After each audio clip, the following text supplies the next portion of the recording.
Well, howdy out there, all you collector car fans. This is Jason, the owner and founder of Southern Bush Motorsports. So we got a really cool Tales from the Bush. It's not quite a Tales from the Bush, but I think you'll have fun with this because I certainly did. Some of the cars that you'll see in here are mine that I found. Some of them are that other people found, but it's all good. It's all for the cause. And what we're going to be looking at is some really cool barn finds. Some stuff that is really hard to believe. That's a mod top 69 Super B that I found. There's just some really cool stuff in here, and I don't mind using other people's finds, and so everybody can take a look at it. A GTO convertible sitting out in the desert in Texas right there. There's just some cars in here that it's just, sometimes it's really hard to believe. There's Sherry's toy. Boy, I spent months looking for this car, and I was able to get two pictures of it, a front and a back. That's a Hemi Roadrunner down in Florida, and nobody's ever going to find that car. 65 Malibu SS convertible just sitting out in the desert in Texas. Boy, that was a car I wish I would have grabbed. That's another 65 Malibu SS convertible.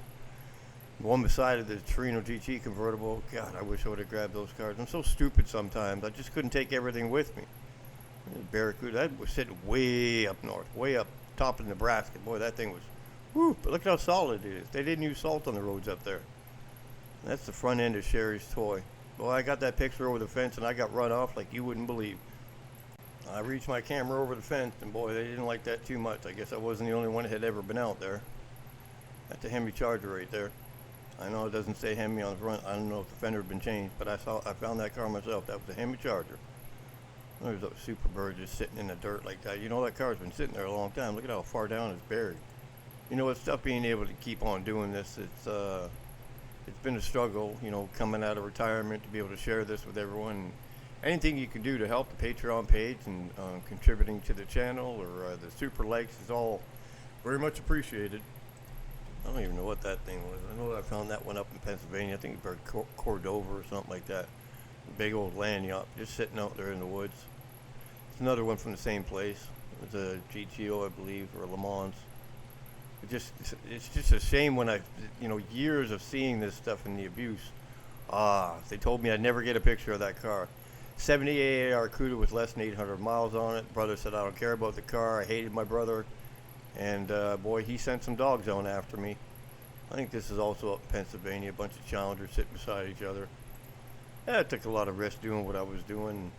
You know, I know you're not, believe it or not, there's a car in there. I think it was I'm not even going to guess what that is, but there was a car in there. So the job was a little tough, you know, getting some of these cars out of there that were buried. There's a Roadrunner. I think it was an air grabber car, actually. But it's an untouched car just sitting there buried in crop brush, and it's a shame to see some of the cars rotted out like they were. I think that was a Chevelle. And there's another two cars beside it, if you can see it. And I dug these cars out, pulling these cars out. That's why I had that big truck to be able to do this kind of stuff. A Challenger RT right there, and another one beside it, and another one Charger beside it. It was ridiculous. But I didn't know contributing to the channel helped me keep going. It's not about putting a Porsche in my driveway. I barely keep my head up. I barely pay rent, which I haven't even paid this month. It just helps me keep going because I'd really like to not walk out that door every day. I'd rather keep doing this. This was my dream. And GTO Judge is sitting in somebody's backyard. Look at all the cars in the background. Some of these. This wasn't one that I found, but that's a Roadrunner right there, just sitting in a barn. Like I said, some of these pictures are from other people's finds, but you know, it's all a big part of the picture, and we just all just share stuff so we can get all these cool pictures out there. God, look at that car, just rotting all to hell. Daytona just sitting there rotting all to heck. We'd all, if you're a Mopar fan, you dream to have that car, and it's just sitting there beside some junk van. D28 sitting beside a barn. I mean, some of the stuff that I found over the years has been painful. It's been sad that people just let the stuff go. Oh, I'm going to restore it one day. No, you're not. You're never going to restore that car. You know it and I know it, but I can't convince you any different. I decided I wanted to share all this stuff with everybody because there was no point in me knowing all this stuff and not teaching it to the world or showing it to the world. That's why I came out of retirement. You know, it was just all about keeping it all alive. When I got a phone call from a friend once. It said, I got a flat tire. Can you help me, come and help me change it? I'm like, what do you mean help change it? Where's your husband?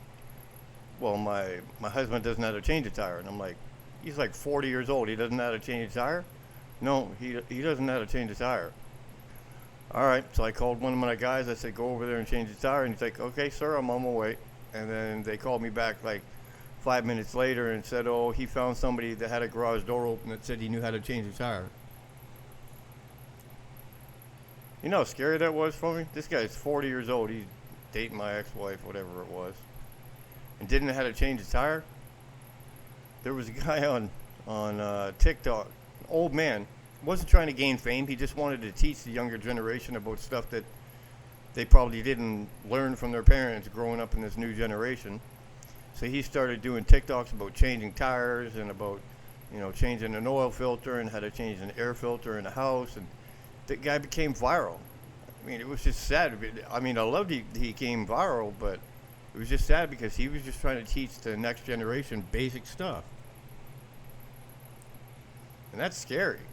But in another sense, is what made me come out of retirement is I don't want people to get burnt. This hobby needs to stay alive, and the cars are still out there. I don't care what anybody says. I can take you to places where it's been 20 years out there since I've been out there, and I promise you right now these cars are still there, 100%.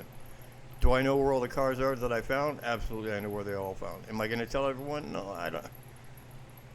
No, because I spent my life out there trying to find these cars. I'm going to reveal some locations during some of these videos, but I don't want people to be going out in wild goose chases in case I'm wrong and the cars aren't still there. But 26,810 actual cars that were desirable, not four-doors, but that's what I found.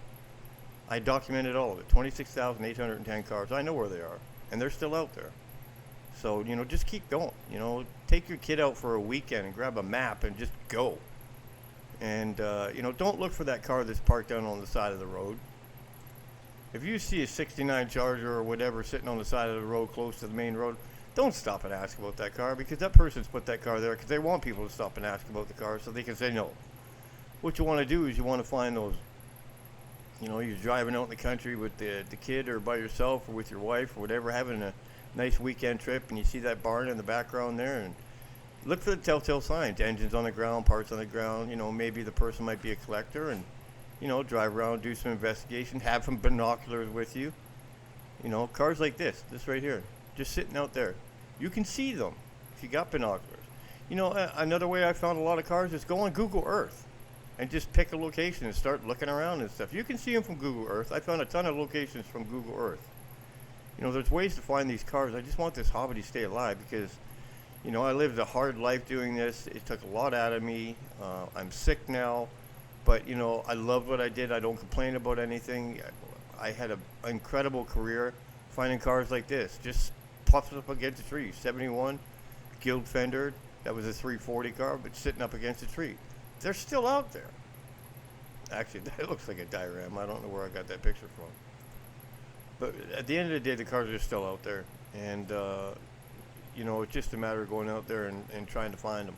A lot of these pictures you see, that one right there, I didn't find that one, but that's a pretty cool picture.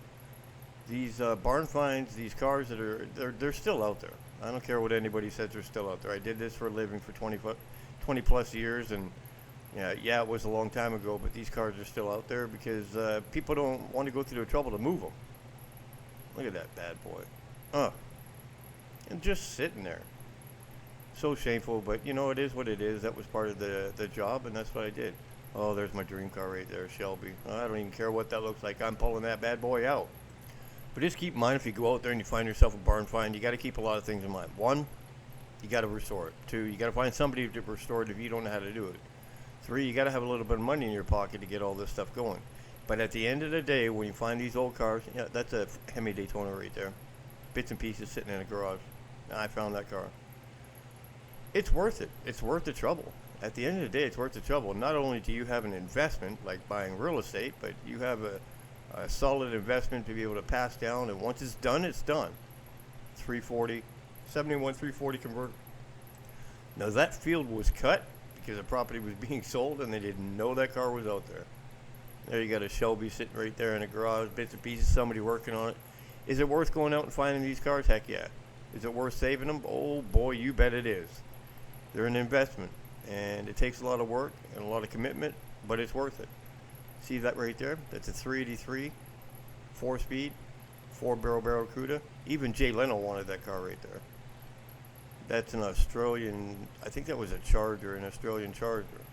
But these cars are still out there. It's not about just the cars that are in Canada or the United States. These cars are still out there. And it's important that we keep this hobby alive. I appreciate everybody coming online. Don't forget to, if you can contribute to the Patreon page or to the Super Likes, anything you can help keep me going. And don't forget to come back and like and subscribe, and we'll have another Tales from the Bush for you soon.